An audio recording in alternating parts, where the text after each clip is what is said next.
Welcome to the Unleash Greatness podcast with your host, Jonathan Mitchell. The best in personal, emotional, spiritual, and business development. Well, you know what? It's another week here at Unleash Greatness. I am Jonathan Mitchell. Thank you so much for coming on board once again. Today is interview day, and I have with us Donnie Boivin. He is the man, a veteran, a coach, truly an inspiration. This guy's got an incredible story, and I'm super excited to have him on with me. I was on his show with him just a few weeks ago, and so I loved it so much when I have him on board with us today. So again, interview day with Donnie Boivin. I'll send you some links, but you can find them at donnieboivin.com. You should see the links below. This episode, by the way, is sponsored by naturalmedicineMamas.com for any help, products, or advice around natural or alternative medicine. Please go to naturalmedicineMamas.com. They have amazing stuff for men, women, and children. This is Unleash Greatness. You can find all of our stuff at UnleashG, just the letter G.com, UnleashG.com, and you'll find lots more from us there. Okay, let's get going in the interview.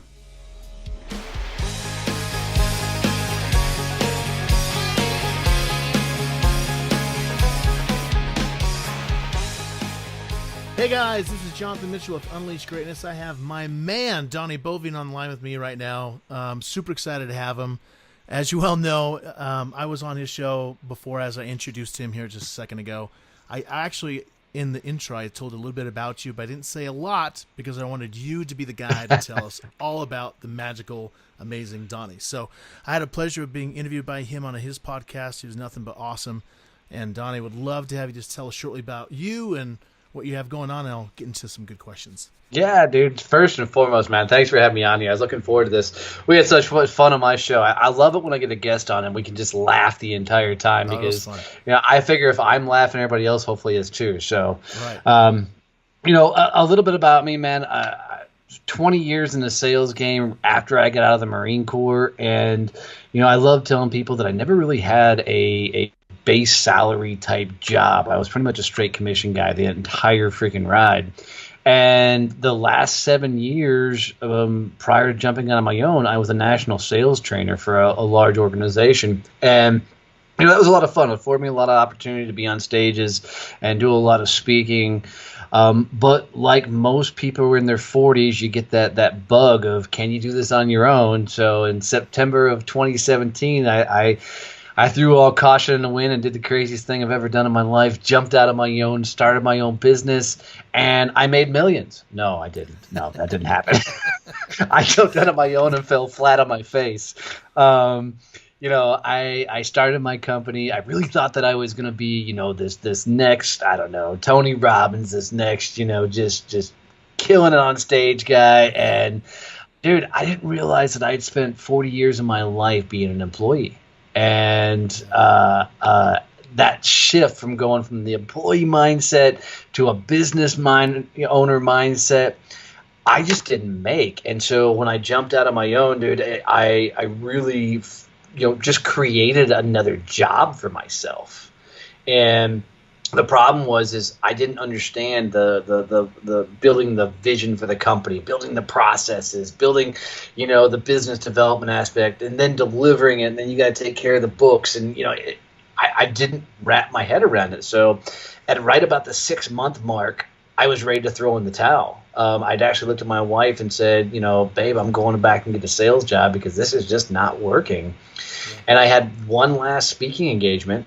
And at that speaking engagement, in my mind, it was my last hurrah. So I was going all in, leaving nothing to chance and throwing everything out there. Well, a guy in the stands, who was listening to me speak, came up to me and said, dude, I love your vibe. I love your energy. Would you come be a guest on my show? And I said, well, what's your show? He goes, well, I have a podcast. And I said, okay, cool. What's a podcast? And he was like, and he explained to me, he's like, it's like an old time radio show. Where people come on and they interview. I'm like, oh, cool, like talk radio. He goes, yeah, just like that. I'm like, oh, I can do that. So I went on a show. We had a blast. We laughed. We joked. And after his show was done, one of his listeners reached out and became a client of mine. And I went, wait, hold on. I can go on other people's shows and people want to do business with me? Hold my beer and watch this. Right. And dude, in the next 30 days, I was on 67 podcasts. Holy crap. dude, if I found out somebody had a podcast, I was going after them. And through that process, I ended up starting my podcast, and now we've sailed off to Netherlands. But it's been a wild journey. And what I love to tell people is I had to fail miserably to figure out who the hell I was. And as one of my coaching mentors told me, he's like, look, dude, you'll never discover more about yourself until you run your own company. Because then you're gonna find what you're made of, and now that's where I'm at now. So now I'm an international speaker, coach, podcaster. I got a top 200 business podcast on iTunes called Donnie Success Champions, and I just help people get out of their own damn way to whether it's through business development and the sales game and that side of it, or it's life in general, and giving people the fuel and the energy they really need to really just go for it. That's awesome, dude. I love it. And I have to tell you, that the interview we did was one of my favorites I've done for a long time. It was fun. We had a blast.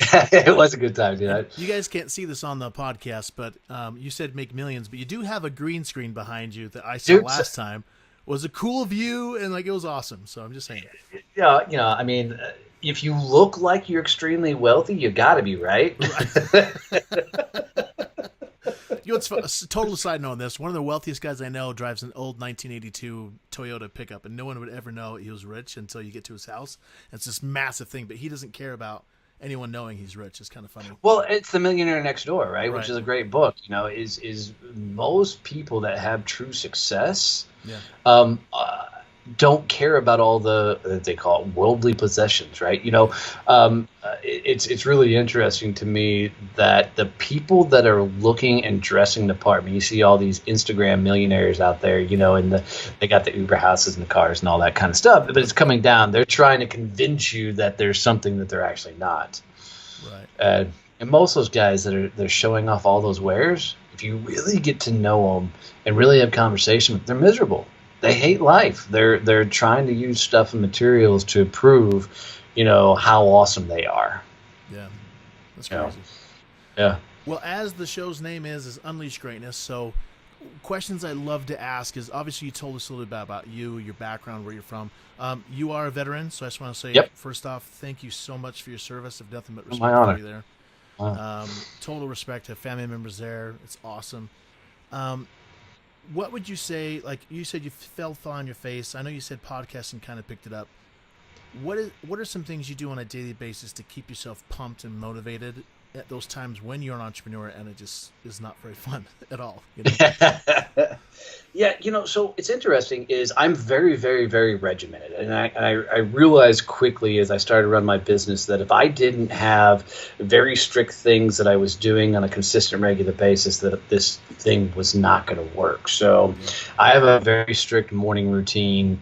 And, I love telling, I own a farm. It's just my wife and I. And, so you get up, you take care of the animals and stuff. But from there, it's journaling, it's, a small, minute amount of meditation, and then it's getting after it from the social game. I got a very specific social regimen that I do. But then I get into my office, and I know that everything that you do has a dollar value associated with it.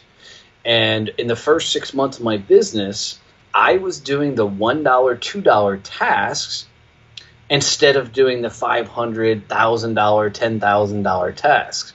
So I flipped it once I realized that I was trying to create a job, and I started doing the things that were effectively hitting my bottom line. So I love talking and meeting new people, and I know that fires me up and energizes me up, especially if you find somebody else who's high energy as well. So I put in the mornings that, every morning I've got 10 reach outs that I've got to do. And for me to do the reach outs, I do the reach out to the people that, may be intimidating for me to reach out to. So I'm going on LinkedIn and finding the person with the biggest amount of followers, most amount of comments on a post, and I'm sending them a private message, or I'm calling their office, and I'm doing proactive engagements to up my game. Now, one, I want them to come on my podcast just like you do, right? But two, I know if I continue to surround myself with those people that are just going for it, then it forces me to up my game. And it's like, I take it back to like the game of golf. If you play golf with 3 other dudes that completely suck at golf, your game's going to suck, right? But if you go play golf with 3 guys that are like scratch golfers, you're going to play the best game of golf in your life just because of that influence of the people around you. So for me, it's forcing myself every morning to go with people that are a step further in life than I am, but also in the same token is constantly finding those people that I can surround myself with that are challenging me because of how big and loud they're going in their life. So, I know 2 things. You're either carving a path or you're following somebody else's footsteps. And there's times in this journey I'm at right now where I'm doing both. Some people have carved a path for me, so I'm following their footsteps. But others, the path's not there, or I haven't found the mentor or person to follow. So I'm just hacking the trees and hoping some people keep following me along on that journey. Well, you brought up some things like we both have a sales training background, so I want to hit on that a little bit because that's definitely a part of being an entrepreneur is stretching yourself, like the cold calls, the possible rejection, all that stuff. So when I talk to people, a big fear they have is that rejection piece, right? So if I go do my business, whether it's coaching or this product or whatever it is they're excited about, they have the fear of rejection. So how do you, for yourself, how do you deal with that? So the only way to deal with rejection is to stop giving a shit. Yeah. Right? Rejection, all it is you're worried about what that other person thinks about you. In sales, if you worry about what the other person thinks about you, you're never going to win. And, look, what I've found is through the years of training people and working with people is it comes down to the prospect is just as scared as you are. Right. They're just as nervous as you are. If you will just go into every one of those situations and are a freaking person, are a human being, you're not going to get rejected like you get rejected. The problem is you go into that call like an asshat who's trying to wheel and deal and, flash bang, how awesome your products and services are. And you're leading with, your company's great, your service is great, your blah, blah, blah, blah, blah. They don't care. Yeah. I would rather somebody go in on a sales call and go, look, I know you probably already have a vendor that is doing the products and services that I currently sell.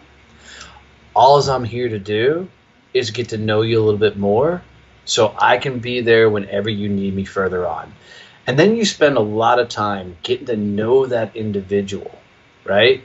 And getting to that point to where you can actually have a sales call. Yeah. Problem is, sales is like dating. And what most guys and gals do is they walk up to that prospect, they walk in the door, they say, okay, hi, I'm Donnie, let's get married. Yeah. There's no courting, there's no thought process in this day and age with social selling being so heavy like it is, with everything, it's got to be conversational sales. Because if you take a transactional sales process, which is a lot of gurus of the day teach, is transactional sales. Dude, if you take transactional sales into a conversational world, you're going to lose. Yeah. And what happens is because you don't like the person that you are on that sales call, when you get rejection, you take it personally.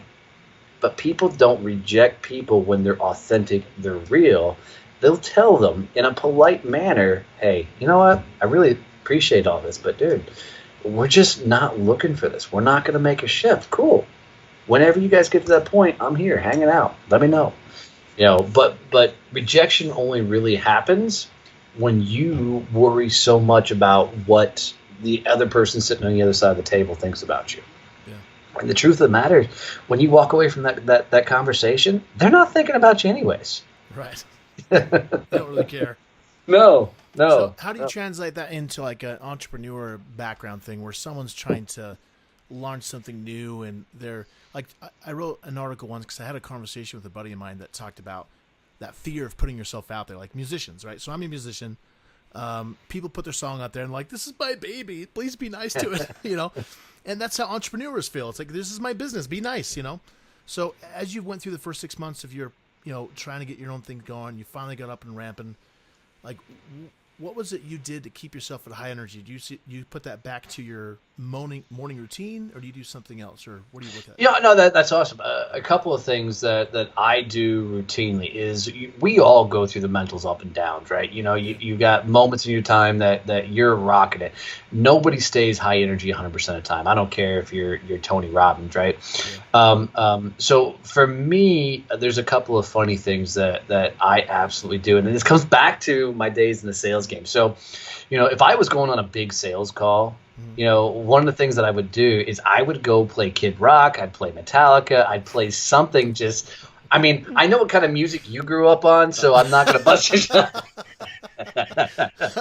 They've already heard it, but you can make fun of me. It's okay. Hey, come on. I had some AC/DC. Come on. I was redeemed. I know you're into Celine Dion, but... Oh, I know, right? So, but for me, it's I want to get some high energy music going in the background. As silly as that sounds. The other thing that I'll do is I'm a huge Rocky fan, right? And Rocky Balboa's got one of, I think, the greatest quotes of all times. And his quote is it's not how hard you can hit, it's how hard you can take a hit and keep moving forward. And anytime I get stacked up against him, I don't feel like I'm bringing in all of me to the table. It needs to be brought to the table. I go right back to, dude, take the hit and keep moving forward. And it's amazing that phrase alone will get me to up my game and get going again. The other thing is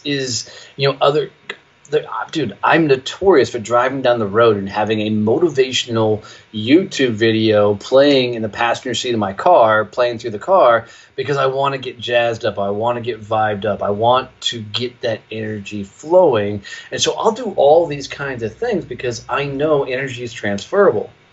And so, especially when I was starting my business out, is if I wasn't energized internally, dude, I'd walk into a sales call and the person on the other side of that table could feel that. And I'm not saying go into a sales call hyper. There's a big difference.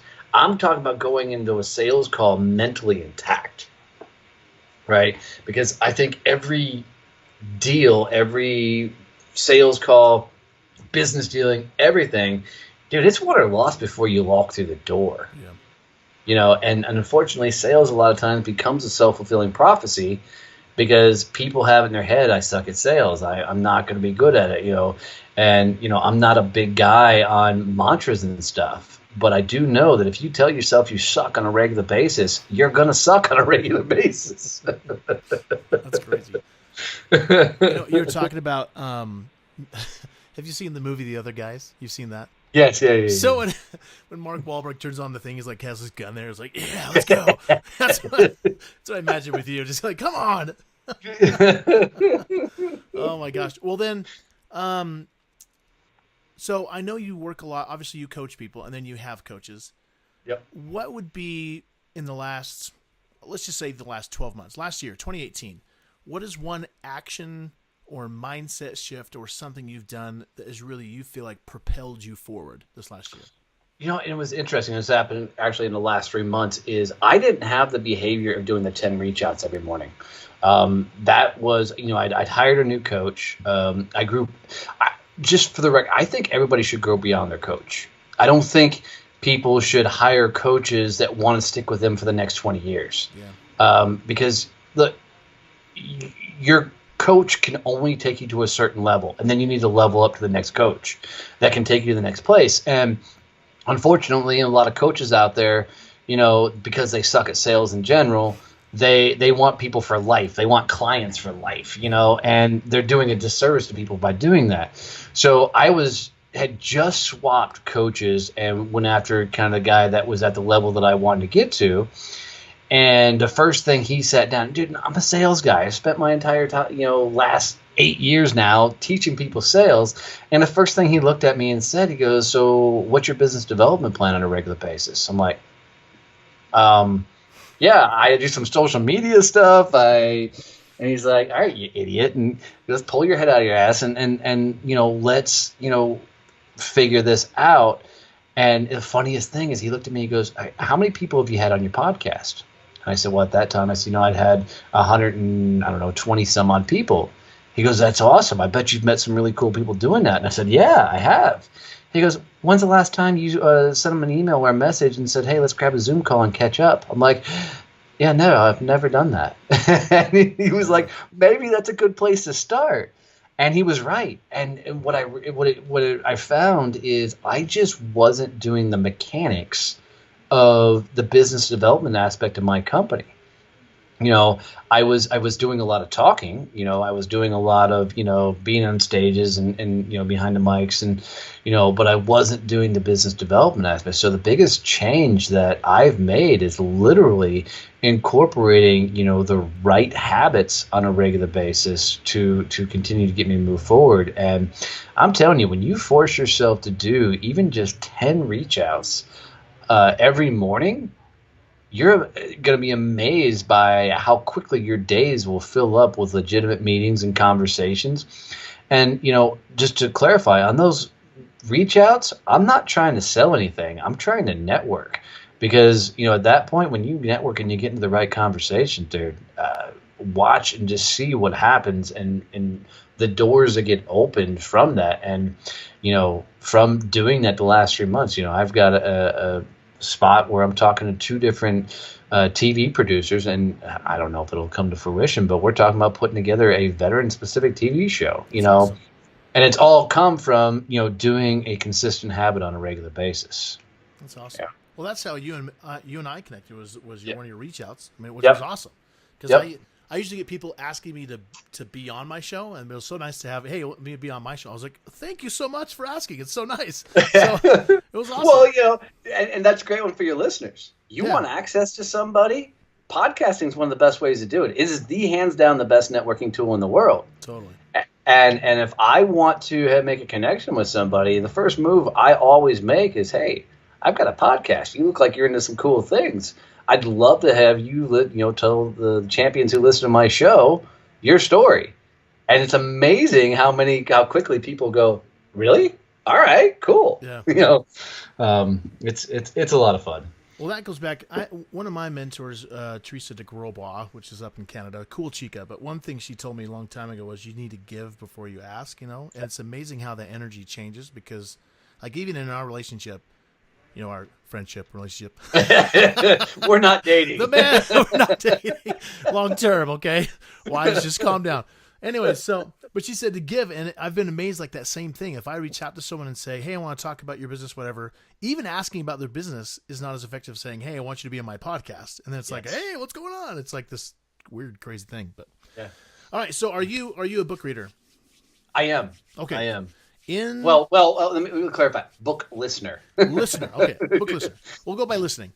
So I love asking the question around books because it always brings up different topics. So what has been an influential book for you in your life? I don't care when, just sometime made you shift. Oh, that's easy. The first book that impacted my life was Think and Grow Rich by Napoleon Hill. But here's why.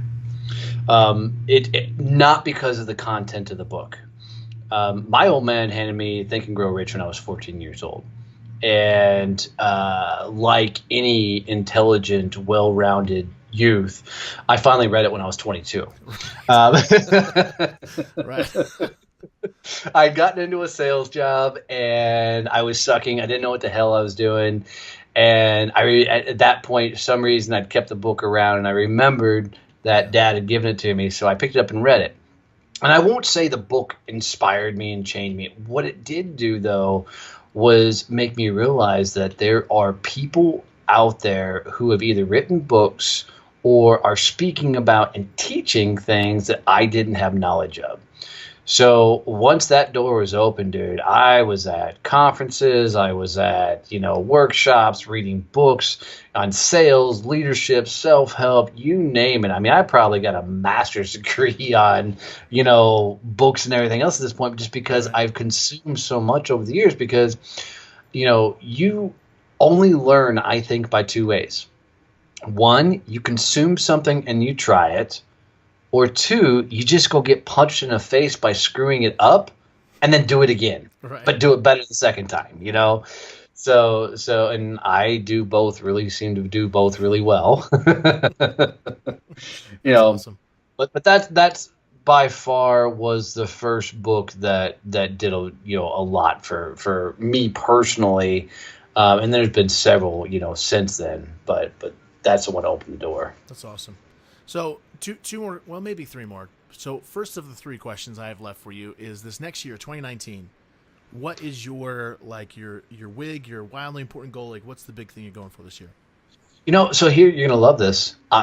I don't think goals work. There we go. I love it. Give me why. I love it. And I'm completely against goal setting. And here's why. Because most people set goals they don't believe they're going to accomplish in the first place. Right? There's very few people in the world that are like Gary Vee, who's like, I'm going to buy the Jets, right? And that motivates him. Everybody else, if they look at themselves and go, I'm going to buy the Jets, they already know they're lying to themselves, right? Because they know they're not going to pull off whatever the billions of dollars is going to take to do that. Right. So I'm a milestone setter. And what I mean by milestone, and I learned this back in my sales days, let's say somebody averages $10,000 a month in sales, okay? What usually happens is that $10,000 a month person, that comes around, it's January 2019. I'm like, awesome, you've done $120,000 in 1 year. What are you going to do this year? They're like, I'm going to do $1 million in sales, an $800,000 leap. And I'm like, all right, cool. How are you going to do that? And they're like, I'm going to work harder. I'm like, yeah, that's not going to work, dude. I'm like, why don't we see if you can get to 11,000? Let's get to $11,000 a month. Cool. All right. Let's do that for 2 months back to back. Awesome. Now let's go for 12. Let's go for 13. Right. And let's get incremental growth. Because the reason being is you'll learn so much on that incremental growth all the way through. Now, I'm not saying don't have a vision. Know where you want to go. Right. So for me, my milestones that I'll be hitting this year is I will be guesting on 8 podcasts a month, right? Because I know I can handle that and reach outs and conversations. I will hit 4 paid speaking engagements because at the end of last year, I was averaging 3 a month. So now I want to up that to 4 a month, as my next level. And I only, spoke in 1 other country last year. I spoke in Ireland last year. Nice. So this year I want to speak in 2 countries. And go through the process of learning how to do that. And what's fun is, getting to that level, there is some part of me that's like, okay, that's going to take a lot of damn work to pull that off on a regular basis and keep doing it. But it's not so astronomically, out of the range that, it's like, all right, I can do that. Right? I can hit that next level and keep moving forward. And I think if most people would do that in their life and find, okay, what's that next milestone I get to? They're going to find that they hit these supposed goals a lot quicker and faster because you go back to that kid that's selling $10,000 a month. And, now he hits 11, now he hits 12, now he hits 13. Dude, when you get to the end of that 12 months, that kid's hitting $18,000 a month. He is well on his way of getting to where he really wants to go. And he's learned how to handle that level and keep pushing forward. Right. Yeah. I love that. I had this comparison once where I used to do the same thing. I have this goal. Like I have this stack of books I get every year. Like this is the books I'm going to read. And then it'd get bigger and bigger. And I'm like, man. And then I get overwhelmed because of all the books. I said, okay, all I'm going to do is focus on 1 book at a time. And then I started punching through things. So I totally agree with that. Yep. Okay, let's see what the other questions I had. Oh, so before the last question, obviously, how do people listen to your podcast? Where do they find you? Like, tell us where to find your stuff. Yeah. I mean, the show's called Donnie Success Champion. You can consume it wherever you consume podcasts, right? You can come find the website for the podcast is successchampspodcast.com. My website's DonnieBoivin.com, and then I have a content development company called SuccessChamps.us, right? Any of those places you can get in touch with me and reach out, and consume the stuff I'm putting out there. Instagram, I'm there. YouTube, I'm there. YouTube, I'm killing it. I think I have 118 followers on YouTube, so I'm just crushing it there. That's awesome. I'll have all your links and stuff in the thing too, but it's always good to hear it too, which is good. Yeah, absolutely. Yeah. So come hang out. And then lastly, well, actually, no, I might have 2 more questions now. Come on, right. As far as when you hear the term unleash greatness, and it may not resonate with you or not, which is fine, but how do you, when you think of greatness, what comes to mind to you? So it's interesting is the number 1 speech I'm brought in to give is called Unleash Your Inner Badass. Nice. And And for me, I think everybody's got a badass inside of them. I think they're scared to let them out because they don't know what they'll become when they finally unleash. Right, and they're scared of that, right? Yeah, absolutely. So what I want to do is take people on the journey of how to unleash and step into the fire of their greatness, because inside of us is that badass that wants to get out. And look, you either go for it and quit lying to yourself and actually put yourself out there and step into your greatness, or you get okay with being okay.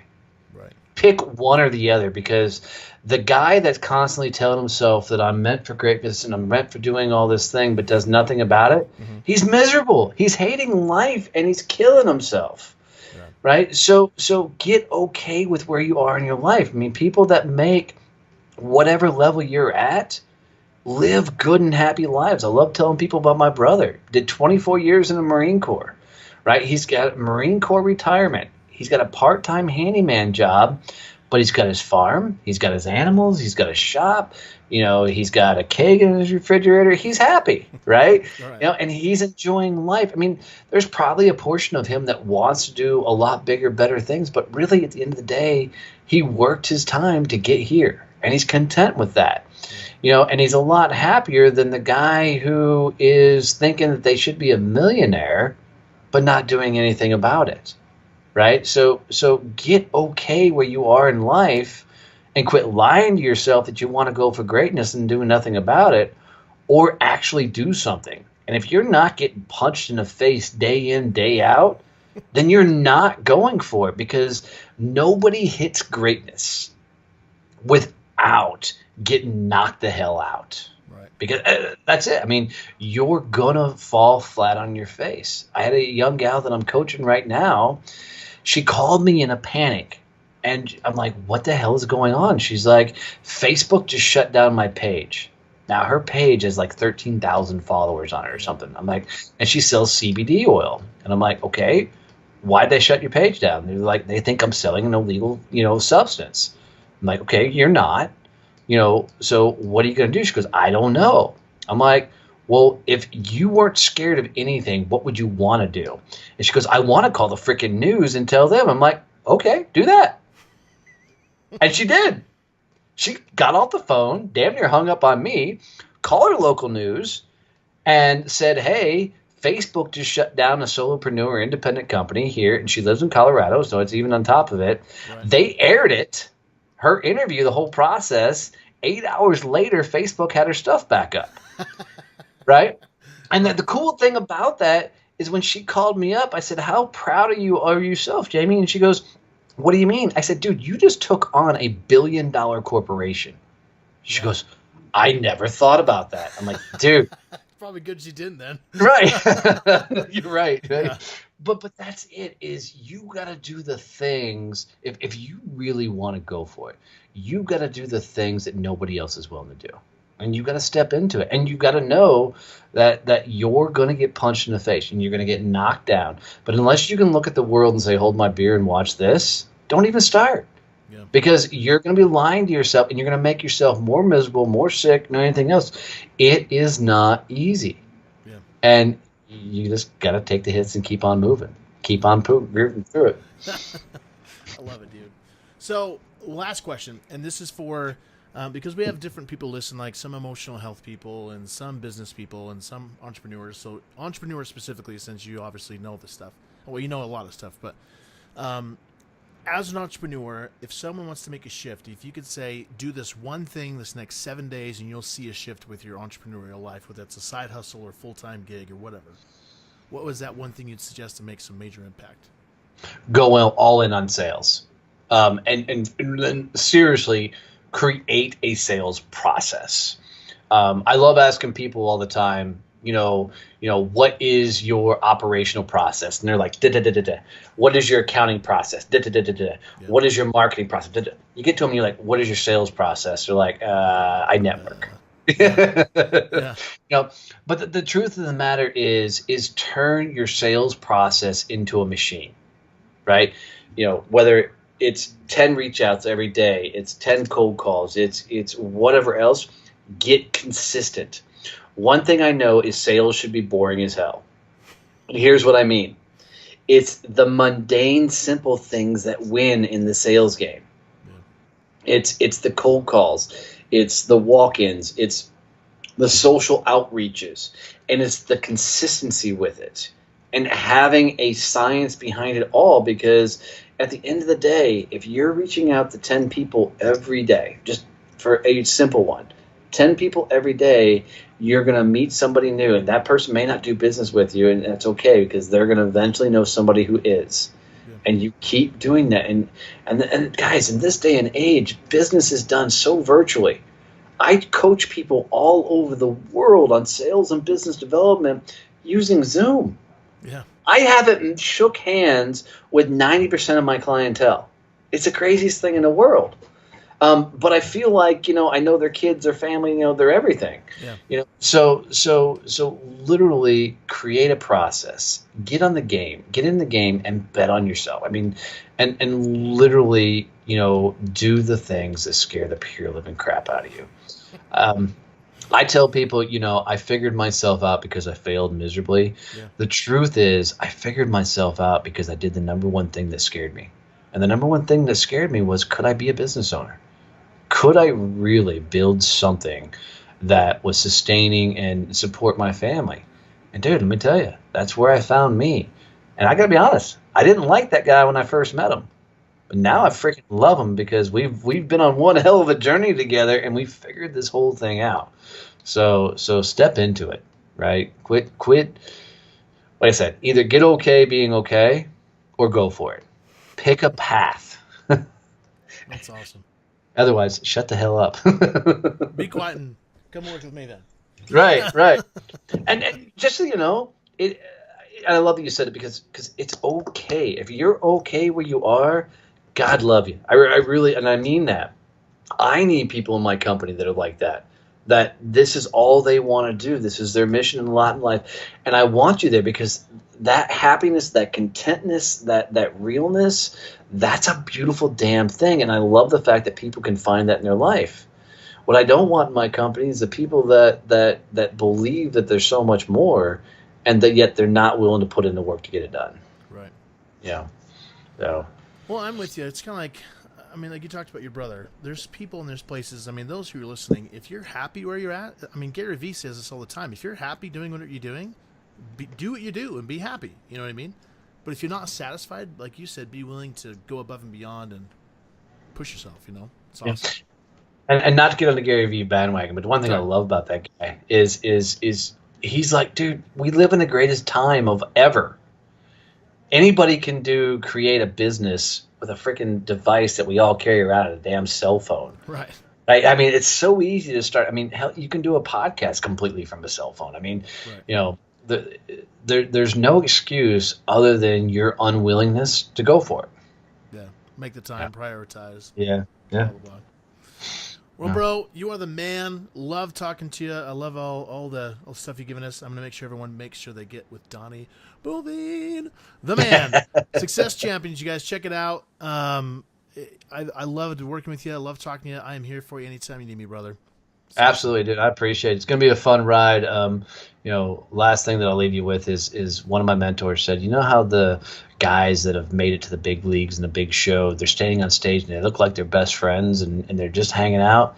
Well, the reason that way is because they probably are, because they have been duking it out for 10 years, 12 years to go at.